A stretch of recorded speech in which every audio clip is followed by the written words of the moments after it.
Shabbat Shalom, bienvenidos a un nuevo estudio de nuestra comunidad Bnei Adonolam. eilatbao.cl, nos pueden encontrar ahí en nuestras redes sociales. Parashat Toldot, una porción, ¿cierto?, que nos trae ya entrada a la historia de Yitzhak. Hemos dejado poco atrás, ¿cierto?, a Abraham, ahora entramos en la vida de Yitzhak.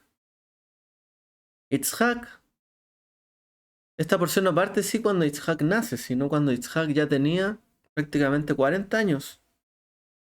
Es el momento, ¿cierto?, donde se casa con Rivka. Y después, recién de 20 años, después de estos 40 que tenía, 20 años después, nace Esav, o Esaú, ¿cierto?, y Jacob. O sea, estamos hablando de que nuestro padre Yitzhak tenía 60 años, ya cuando le nacieron estos hijos. Naturalmente, ¿cierto?, les tenía mucho afecto, cariño, ya hijo de sus días.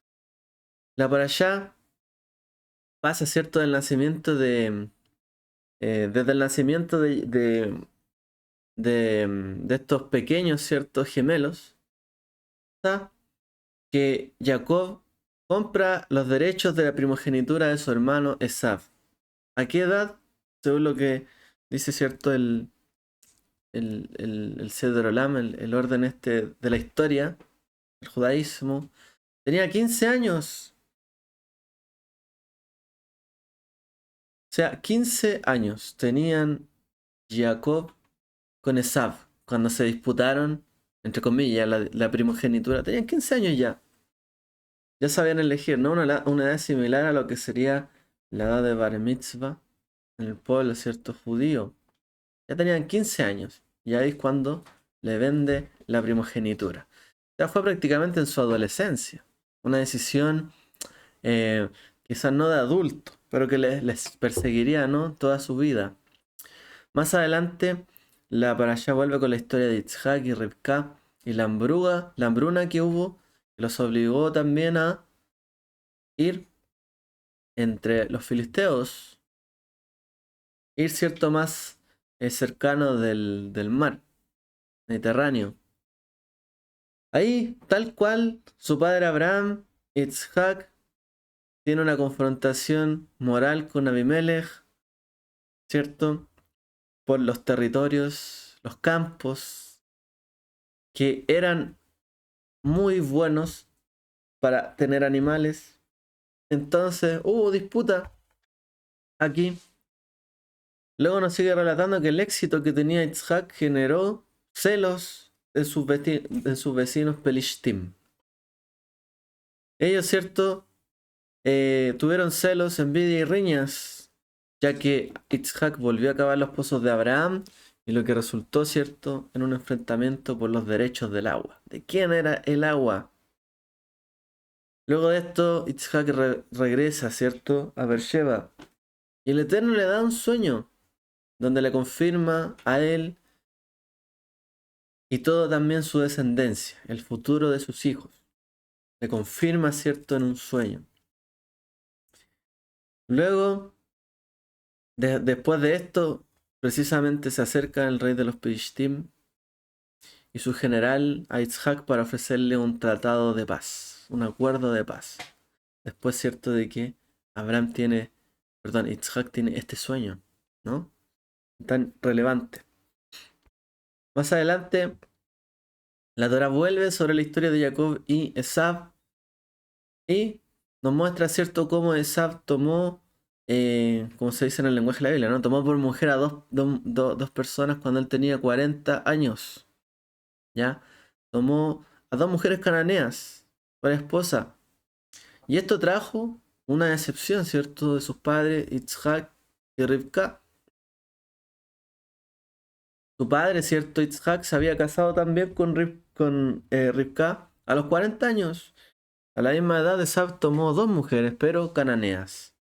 En vez de la familia, en vez de ser parte de, digamos, el entorno moral que ellos tenían, familiar, tomó mujeres cananeas. Y ahí, ¿cierto?, cuando pasaron prácticamente 23 años después de que Esab tomara, ¿cierto?, estas dos mujeres, cuando ya Yitzhak de hecho tenía 123 años, cuando bendice a Yitzhak y a Esab. Y ahí, cuando nuestro padre tenía 123 años, se dice que fue engañado para bendecir a Jacob en vez de a Yitzhak. Estamos hablando, ¿no?, de edades bastante mayores, ¿no? A veces se caricaturiza esto o se les presenta como si hubiesen sido jóvenes, todos muy pequeños, a veces. Pero no, tenía sus años. Yitzhak bendice, ¿cierto?, a Jacob con todo el bienestar espiritual y material, ¿cierto?, que tenía para él, hasta que Esab descubre todo esto que había ocurrido, recibe su propia bendición, pero de una forma de tal que es, bueno, esto es lo que queda, no hay más para ti. Casi es como lo que sobró, sintió él, y sintió ganas de matar a su hermano Esab. Así que Rivka, temiendo por la vida de Jacob, le dice, ¿cierto?, que vaya donde su hermano Labán a buscar, ¿cierto?, eh, ahí esposa, a quedarse ahí, a vivir ahí, y ahí donde comienza, ¿cierto?, la próxima para allá.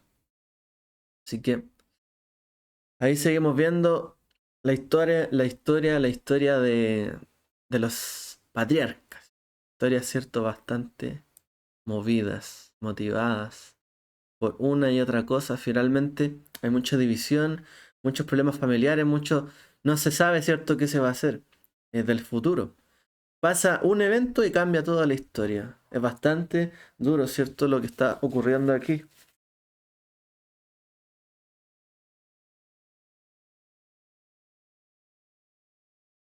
Ahora, esta para allá se llama Toldot. Toldot. Otras porciones anteriores donde se habla de la genealogía y las descendencias, por ejemplo en Noah, en la Parashat Noah, en la porción ahí también habla de las generaciones, de las Toldot. Y esta Parashat habla de Toldot. Toldot, que significa generaciones, pero en realidad, si uno se fija bien, Toldot, Olid y todas estas palabras, ¿cierto?, tienen que ver con Oyeled, un niño. La misma raíz de palabras. Literalmente es como hablar de los hijos. Toldot es como generaciones, los hijos, los descendientes. De eso está hablando. Un sinónimo, ¿no?, de hijos. Se refiere a la genealogía Toldot y a las generaciones. Y si pensamos en la otra parashá que habla de genealogías, como la porción de Noé, de Noah, esa parashá se llama Noah, pero esta porción no se llama Itzhak. O sea, la parashá que habla de la genealogía de Noah se llama Noah, pero la porción que habla de la genealogía de Itzhak no se llama Itzhak, se llama Toldot. Y de hecho, las palabras iniciales, ¿no?, de estas parashot son casi idénticas, y estas son Be'ele, Toldot, Beneif, tanto. Estos son las Toldot, las genealogías del hijo de tal persona. Ok. ¿Por qué entonces, nos preguntamos, la porción de Noah lleva su nombre? Es decir, la persona que es la principal de esa parashá. ¿Y por qué no esta parashá no se llama Yitzhak? Si también fue una persona justa.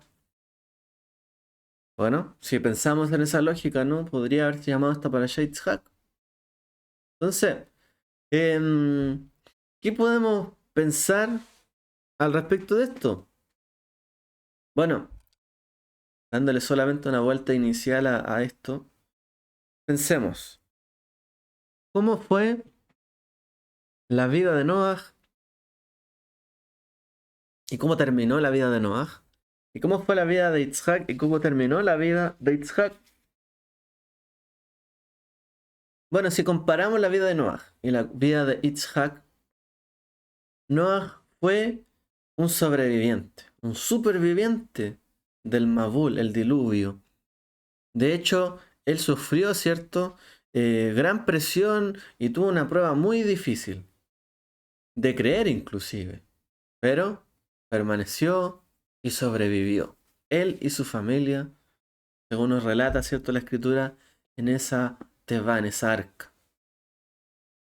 Pero después de esto, leemos, ¿cierto?, en la parashá que Noah intenta borrar el recuerdo de lo que había sucedido y no fue consciente de su comportamiento, ¿no? Porque dice que una vez que estuvo sentado, ¿cierto?, en tierra, él fue, ¿dónde? A plantar una viña. Plantó una viña, tomó, se emborrachó, intentó borrar lo que había ocurrido de manera de ser inconsciente de esto y su comportamiento lo llevó a desgracia. Es avergonzado incluso por su propia toldot, por sus propias generaciones. Termina siendo humillado. Noah. Es comprensible, tal vez de esta manera, o diciéndolo de otra forma, es comprensible que Noah quisiera olvidar toda la prueba, todo el trauma, esa inundación y tanto tiempo intentando sobrevivir en un entorno, cierto, que era muy hostil. Era difícil, ¿no? Para él. Tenía que olvidar.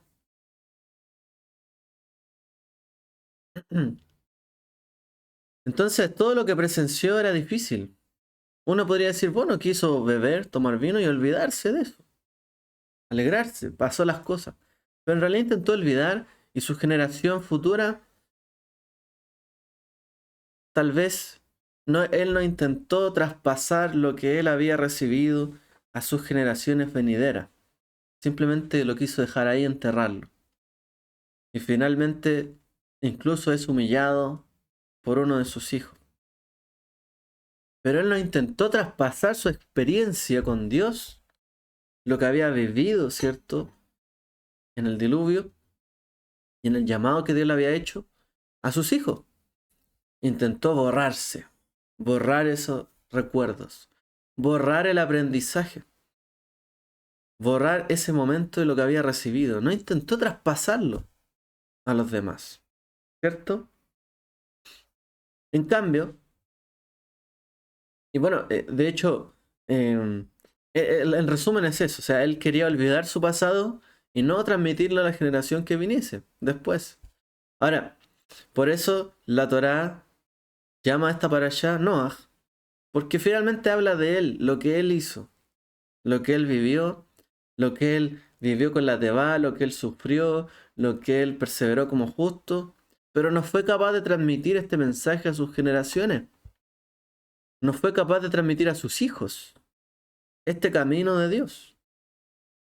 Porque de hecho no es llamado Noah el padre de la fe, el que le enseñaría a sus hijos a vivir, ¿no?, conforme a los mandamientos de Dios. No fue Noah.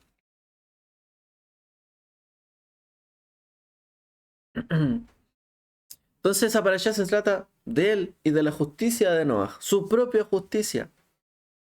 Además, dado que terminó siendo, cierto, avergonzado por sus generaciones, sería impropio llamar a esa parashá Toldot, porque su generación lo humilló. En cambio, cuando leemos, cierto, la historia de Itzhak, Itzhak también fue una persona que sufrió y tuvo un momento donde casi pierde la vida, ¿no? Porque Noah casi perdió la vida en el diluvio. Itzhak casi perdió la vida en manos de su propio padre, cuando fue llevado hasta un altar, atado, fue atado, o sea, no es que llegó hasta ahí, fue atado, amarrado por su padre para ser dado por muerto, ¿cierto?, en holocausto, en un sacrificio. Eso podría haber sido tremendamente traumático para Itzhak en su vida. Y quizás podría haber sido tremendamente traumático para hablarle a sus descendientes hasta el día de hoy. Pero no es así. Nosotros no hablamos del trauma de Itzhak, hablamos bien de Itzhak, porque estuvo también él dispuesto a sacrificarse por el Dios de su padre Abraham. Como un descendiente de Abraham, él fue capaz de recibir y de recibir el llamado de su padre y continuarlo. Y estaba dispuesto a dar su vida, así como Abraham también estuvo dispuesto a dar su vida. Estuvo dispuesto a hacer sacrificios como también su padre estuvo dispuesto a hacer sacrificios. Es decir, En este caso la generación continuó. Y él no intentó transmitirle un trauma a sus hijos. Al contrario, vemos en esta parasha que él quiso bendecir a sus hijos con todo el bien que había y que tenía. Vivir una vida tranquila, no una vida traumática. Él quiso que sus hijos también siguieran el camino, ¿cierto?, de la primogenitura de sus padres y de seguir este aprendizaje que él había tenido en su vida y la de su padre Abraham. El Dios que estuvo conmigo y con mi padre Abraham, que los acompaña. Pero en cuanto a Noah, vemos que él intenta borrar todo, ¿cierto? Y no transmitirlo a la siguiente generación. Aquí hay una gran diferencia, ¿no?, entre Noah e Yitzhak.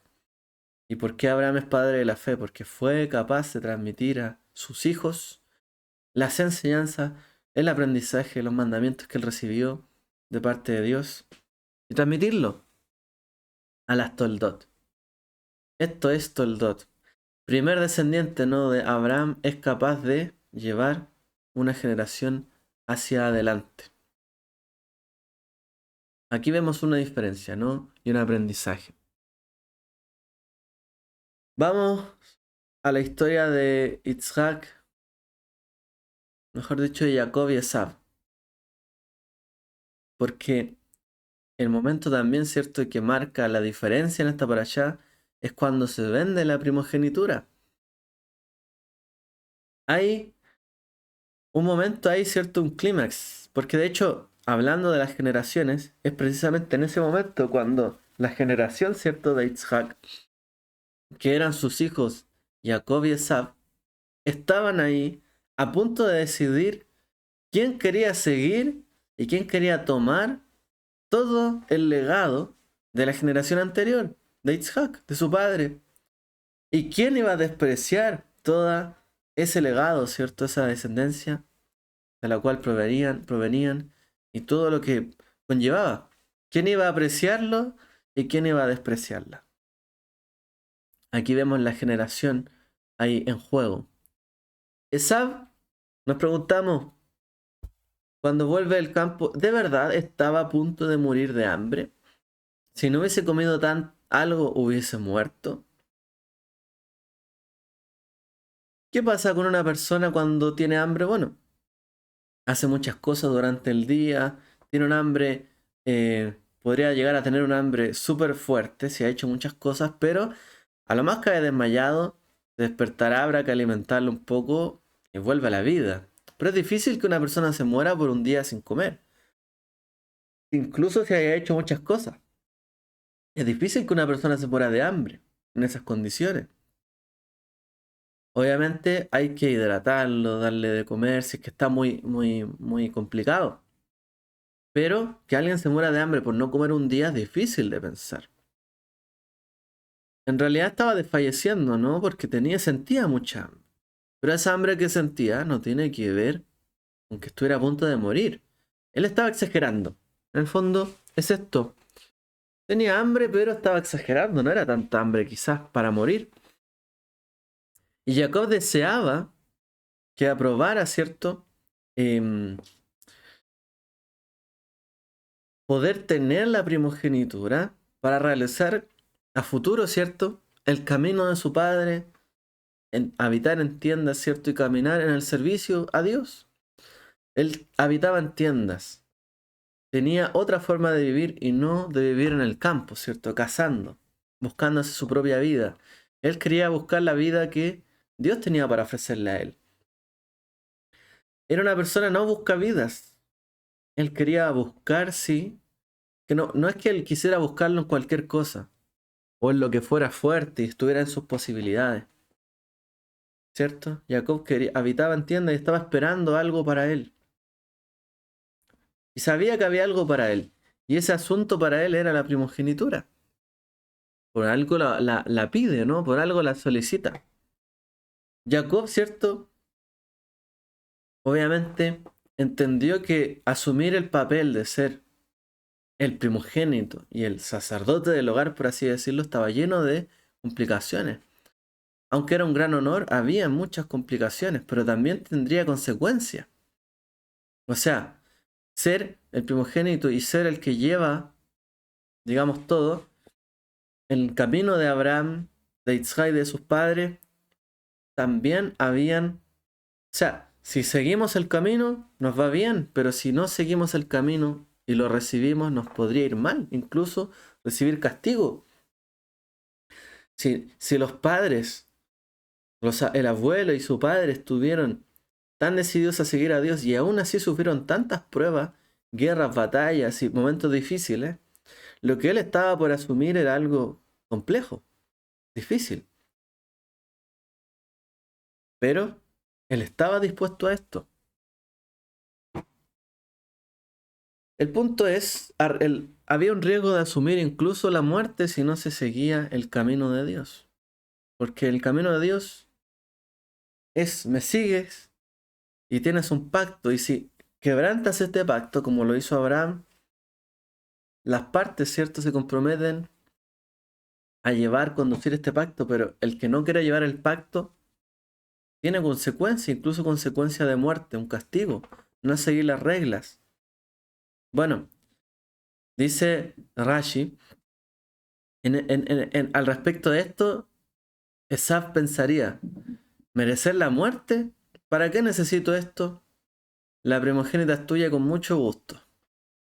Yo estoy muriendo de hambre. Prefiero en el fondo morir, comer algo y no morir, antes que pensar en asumir algo que me podría traer la muerte si es que no hago algo en particular. O que me amarre en la vida. Prefiero yo, ¿cierto?, obviar eso, o sea, dejarlo a un lado, asumir mi propio riesgo, pero no asumir la muerte por algo que yo no necesito. La pregunta, ¿cierto?, y la respuesta nos dan luces, ¿cierto?, de sus pensamientos. ¿Por qué necesitaría esto? Tuya, la primogenitura. Ahora, esto no solo se aplica a lo que vivieron Jacob y Esab, se aplica a todo. Siempre hay un precio que pagar por hacer lo bueno, el bien, ya sea un poco o mucho. Hay personas que de hecho están dispuestas a pagar un alto precio para avanzar. Y hay otros que no están dispuestos a pagar un alto precio para avanzar. Nuestros aves pensaron sobre esto y reflexionaron. Y también vieron esto aplicado a la vida en general. Y se preguntaron, y esto es una pregunta existencial que mucha gente se ha hecho. ¿Y si el hombre está mejor, eh, el hombre está mejor habiendo sido creado o si nunca hubiese sido creado? ¿Cómo estaría mejor el alma de una persona? Porque uno dice, pero ¿cómo en esta vida viene un alma, una persona a sufrir, a morir, a sufrir persecuciones, a sufrir el hambre, a sufrir desprecios? ¿Cómo estará mejor un alma si viene a este mundo a sufrir o si se hubiese quedado, por así decirlo, en los Shamaim, en los cielos, y estado tranquila junto a Dios? ¿Dónde estaríamos mejor? Que nunca hubiésemos venido a esta vida, como la gente dice, nunca pedí venir a este mundo. No, no elegimos venir a este mundo. ¿Cómo estaríamos mejor? Alguien pensaría esto hubiese mejor si no hubiese nacido. Y hay gente que piensa así, de tal forma que incluso es capaz de quitarse la vida. ¿De qué me vale vivir esta vida? Mejor nunca haber nacido. Si voy a estar así, prefiero no vivirla. ¿Dónde estaría mejor la persona habiendo sido creada o no habiendo sido creada en este mundo? Si la persona ha de vivir situaciones difíciles y padecimientos. Dada todas las oportunidades que hay de fracasar en este mundo y de tener desagradables consecuencias por el lugar donde uno nace, o por el entorno, o por las decisiones, o por la familia donde uno nace, bueno, tal vez toda la vida se pueda llegar a convertir en algo que no nos valga la pena. ¿Por qué viví acá? ¿Por qué nací acá? Imagínense la gente que hoy día nace en lugares de guerra. No tiene opción de nada. Vivir, más que vivir es sobrevivir. Ahora, también los sabios aceptan que aquí hay un principio detrás de esto. De hecho, este es el principio que se aplica a muchas teorías. Costo-beneficio. ¿Hay un costo-beneficio? Hay un costo por vivir, pero también hay un beneficio por vivir.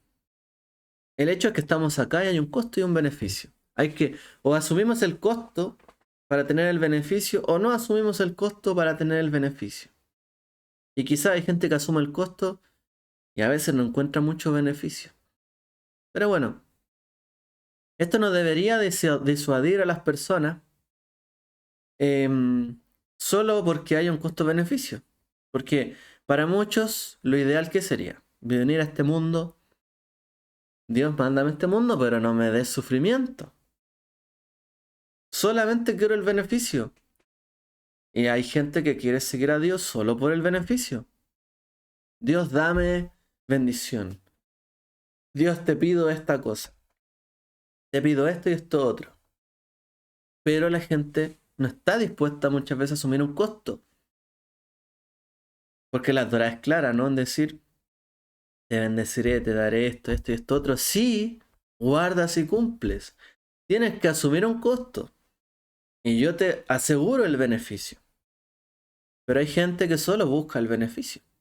Y cuando solo centramos nuestros ojos en el beneficio y no en el costo, en el esfuerzo que conlleva tener ese beneficio, podemos estar errando y no creciendo y quedarnos estancados. Ya sea en nuestra vida física y material o en nuestra vida espiritual.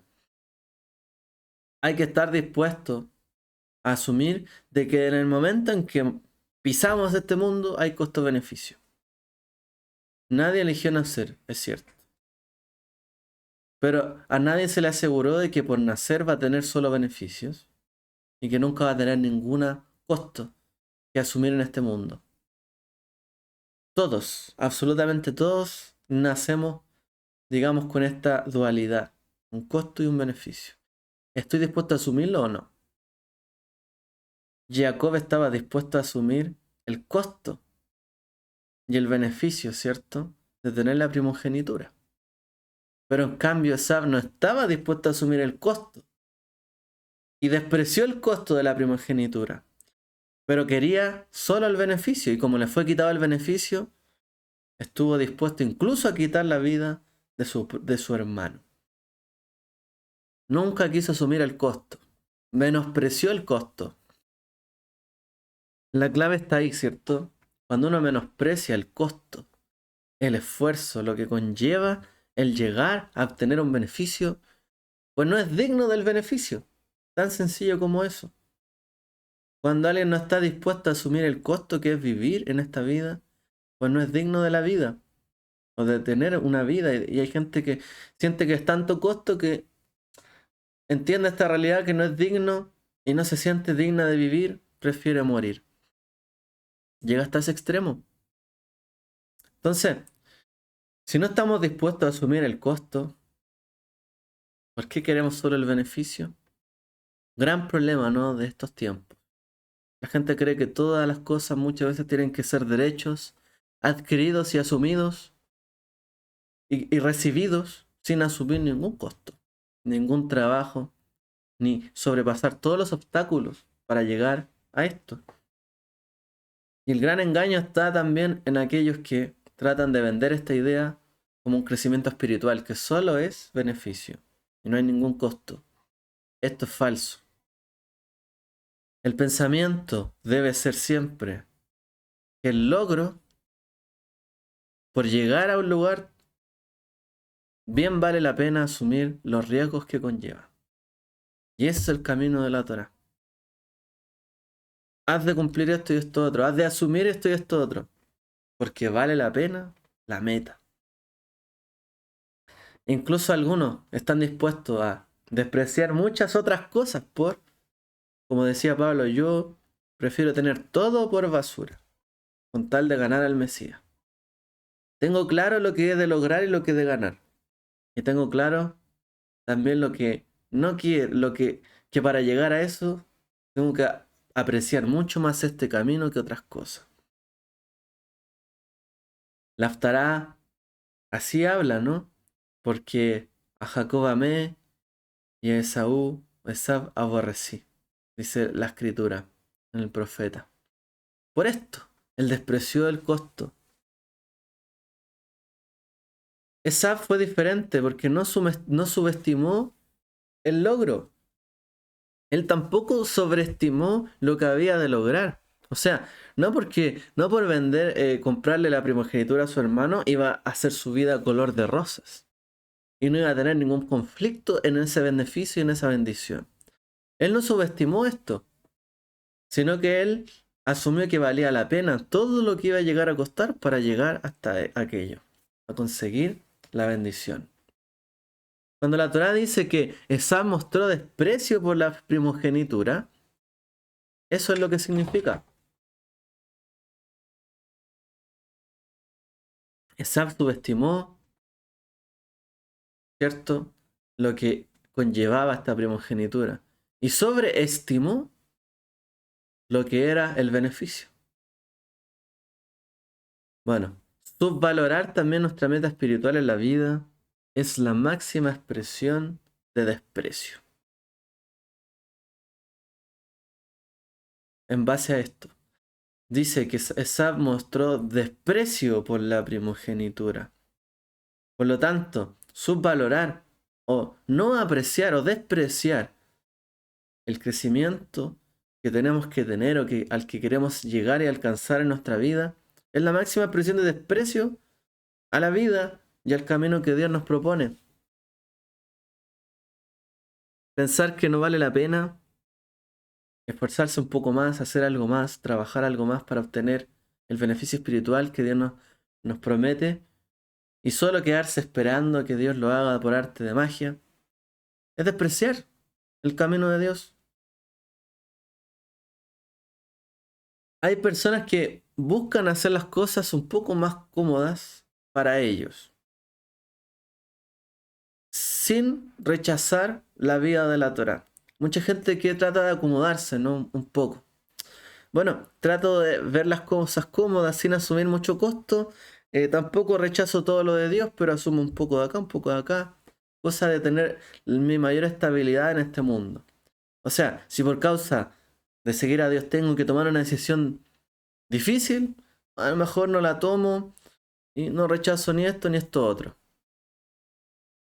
Pero debiesen preguntarse aquellos o nosotros, ¿cierto? Nosotros mismos si realmente necesitamos tanto entonces de Dios. ¿Realmente queremos el beneficio de tener a Dios en nuestra vida y de seguir sus caminos o no? O no tanto. Mientras que todo el camino de Dios sea dejado en segundo plano, em, para llevar en el fondo quizás otras cosas, otros caminos adicionales, pero dejando todo lo otro en segundo plano, bueno, en realidad uno debe preguntarse cuál es la meta que uno está llegando a alcanzar. ¿Realmente queremos vivir la eternidad? Lo cual significa tener mucha vida, todo lo que Dios tiene para nosotros y todo el beneficio de su bendición, porque si en este mundo no alcanzamos y nadie va a alcanzar todo lo que quiere, porque así fuimos creados, para nunca alcanzar todo lo que queremos, porque en nuestro cuerpo finito, en nuestro envase finito, jamás alcanzaremos todas las cosas que queramos. Y si alguien tiene un sueño y algo difícil de lograr, quizás nunca lo alcance. Fuimos creados así. Pero, por lo tanto, para desear algo más. Y ese algo más es el beneficio de la vida eterna. El beneficio de tener una bendición de parte de Dios, pero al costo de vivir esta vida bien vivida, conforme a la instrucción de Dios y al camino que Él nos ofrece, para alcanzar aquello que no podremos alcanzar en este mundo. ¿Quién desea la paz? Que todos vivamos en paz, en amor, en armonía. Hay que sacrificarse también en este mundo. para luchar por esa paz, esa armonía que se pueda establecer en el mundo venidero. Jamás va a establecerse en este mundo, pero hay que asumir el costo para que en el mundo venidero lo alcancemos. Mucho, ¿cierto? Aunque no lo notemos, tenemos celos, ¿cierto? De otros, envidias, anhelamos lo de otro. De hecho, pensemos en lo siguiente, hay muchos judíos que incluso tienen celos de otros. ¿Por qué digo judíos? Hay muchos creyentes judíos que dicen, pucha, yo no puedo trabajar en Shabbat, yo no puedo comer cualquier cosa, en cambio, los demás pueden comer lo que quieran, pueden ser libres de hacer o deshacer, no tienen Torah, no tienen ley, no tienen preocupaciones, no tienen restricciones. Y muchos envidian esto, diciendo, pero ¿cómo ellos tienen de todo y pueden comer de todo y en cambio yo no puedo? Y hay muchos que pueden sentirse con celos y envidia de esto. ¿Cómo ellos y yo no?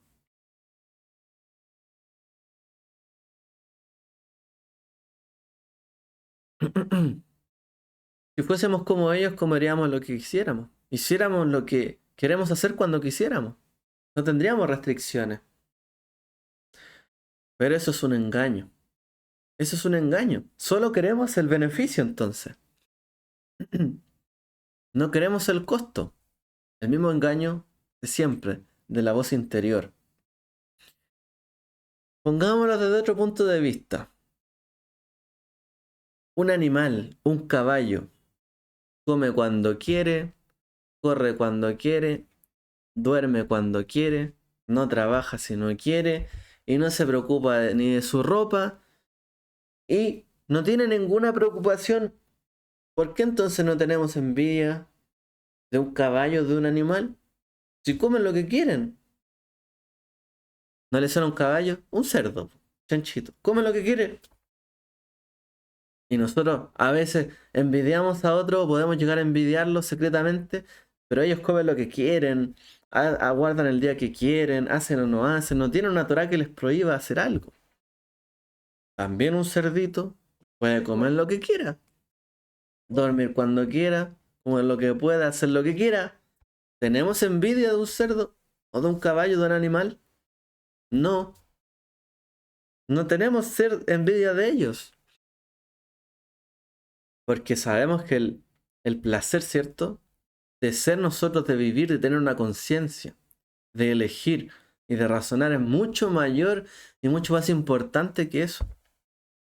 Y si asumimos de que nuestra conciencia y nuestro razonamiento es mucho más grande e importante que vivir como un animal, que no tiene conciencia y no aprecia todas estas cosas, pues entonces ¿por qué no apreciamos el costo-beneficio de ser lo que somos, de vivir como vivimos?